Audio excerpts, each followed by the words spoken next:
Next up, at UFC 320, we have Punahele Soriano taking on Nikolay Veretennikov. Punahele Soriano, 11-4 in his career, 3-2 in his last 5. He is riding back-to-back wins at welterweight, taking on Nikolai Veretennikov, 13-6 in his career, 3-2 in his last 5. He is coming off his first UFC win. Punahele Soriano had quite the evolution in the UFC. This guy is a Division III All-American wrestler. Came into the UFC, he was knocking people out with one punch, incredible power. Then he just started chasing power, abandoned the wrestling skills, and started to get beat. He was getting dotted up. He was just getting outworked because his striking technique wasn't quite there. It was just raw power, and once people figured that out, that was kind of the end of that. Then he moved down to welterweight, and now he sort of reinvented himself. His first fight at welterweight, bunch of takedowns, turned into a full-blown wrestler, 5 takedowns. His second fight, just now, he knocked out Uros Medic in 30 seconds. So he's revitalized his career. Don't quite know what direction he's going to go in this fight because he did just knock somebody out, but we also saw him go back to the wrestling roots. He's taking on Nikolay Veretennikov. Nikolay Veretennikov is a powerful, aggressive striker. He's going to move forward. He will throw everything he can at you with 100% power. He'll occasionally set some things up with low kicks, but for the most part, he's coming in, throwing massive hooks, trying to put your lights out. He has some dog in him. He will get into a dog fight, but he can be taken down. And if he is taken down, he has nothing to offer. He's coming off that busy win over Francisco Prado, where he shot 6 of his own takedowns in that fight. I'm going to pick Punahele Soriano here. Okay? I think he has more ways to win this fight, and he has an actual backup plan. Nikolai has no backup plan. If Nikolai's getting dotted up, he's going to shoot some desperate takedowns, as he did in his last fight. They're not very good. But what makes this complicated is Punahele Soriano has trash takedown defense. His offensive wrestling is great. The defense sucks. He's been taken down 18 times in 9 UFC fights. He also just knocked out Uros Medic, which on the surface is incredible. Good for you. But if you look at his whole career, after he knocks somebody out, he just chased that high forever. So now we have a guy who can be taken down like crazy, who has been known to just chase power and not use all his tools. In a fight where we need him to wrestle, it's nerve-wracking. I am picking him to win. I don't know if I can trust him to do what he needs to do, but Punahele is going to be the pick because of the wrestling. Yeah, I just wish you would say something. I don't like that. I don't like you changed it. Okay, the transition, I heard you take a deep breath, and I was like, all right, he's going to do it. Yeah, I started to, but it just feels a little bit. What do you think, Jacob? Yeah, thanks, Angelo. And let me just say that was a great breakdown. I'm glad that you mentioned the takedown defense of Puna, because I think it's gonna matter here. Nikolai, I know people think that he's just a trash can and this and that, but if you watch that, maybe I'm a little bit too high on Francisco Prado. He is a former lock of the week, and I kind of like those type of fighters. You know, there's always something I see in them.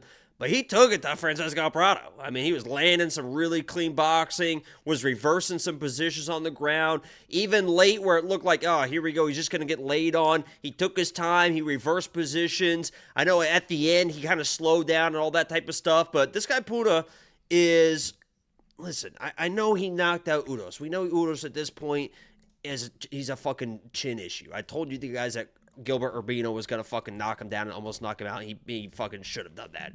He takes down a Miguel Baeza who looked like he didn't even want to fucking be there. The guy landed 7 strikes total. He was just taken down, playing the fucking... And good for Puna, he did what he needed to do.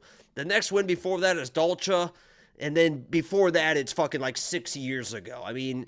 He really only he just throws left hands. I mean, he just loads up on left hands. And Nikolai, to his credit, is kind of a tough dude. I mean, he might not be that skilled, but he's not getting knocked out. He's not getting finished like crazy. Even that, like, Austin Vanderford fight, it was like he was getting, like, kind of like feather punched, and it was like rabbit punches and stuff like that, and they stopped the fight, and he was a little bit pissed off about it. But, you know, it feels to me, again, I'm looking at these odds, like, I mean, we got Puna at like fucking minus 260. This feels like a 50-50 fight. It's gonna be Puna fucking just trying to bomb and land that left hand. I think Nikolai is the better boxer. People are probably gonna disagree. And as you mentioned, if Nikolai wants to throw in a takedown or two, Puna's pretty easy to take down. So people that have these big bets on Puna, have him in these little parlays, I think are gonna start panicking a little bit when Puna can't land a clean left hand and knock this guy out. Nikolai's in this face boxing, and if Nikolai gets a takedown or two, it's gonna be like, oh fuck.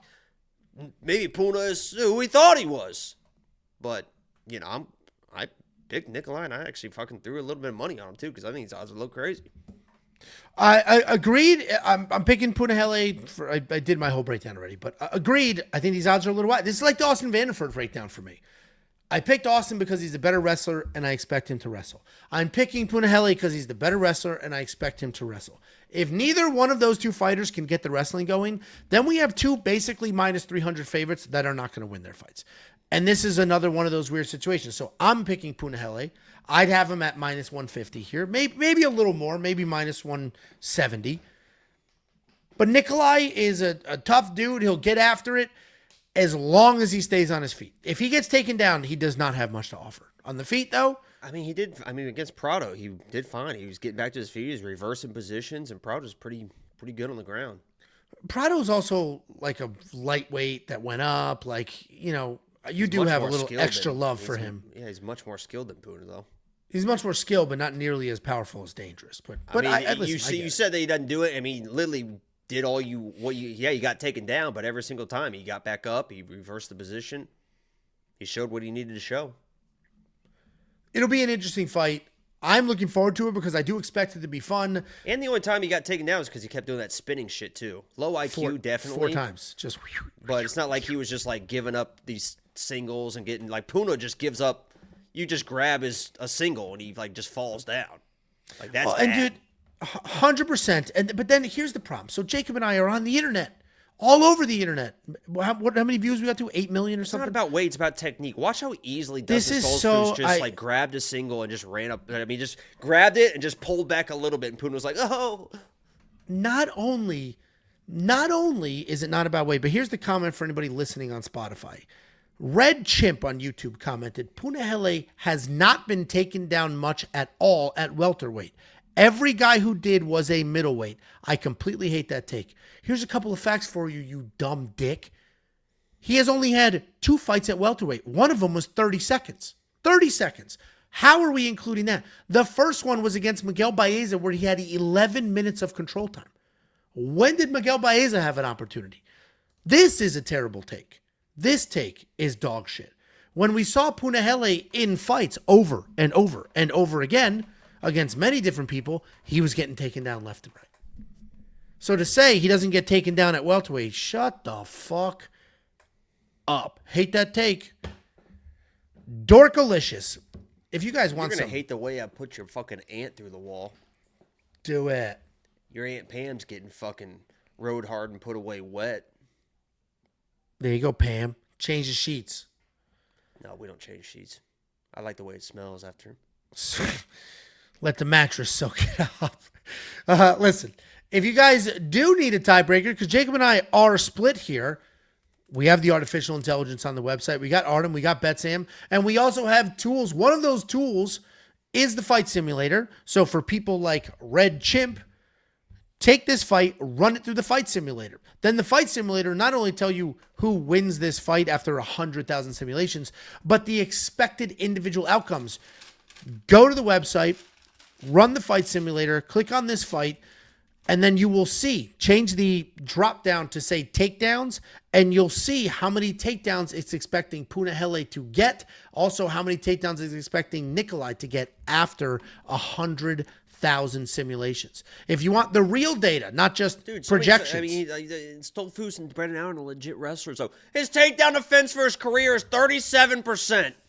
37%. And we also have the data analyzer. So you can deep dive every single takedown. Who took him down, how they took him down. All the data is right there. WeWantPicks.com. Click become a member. At the top. 37%. Yeah, he's terrible.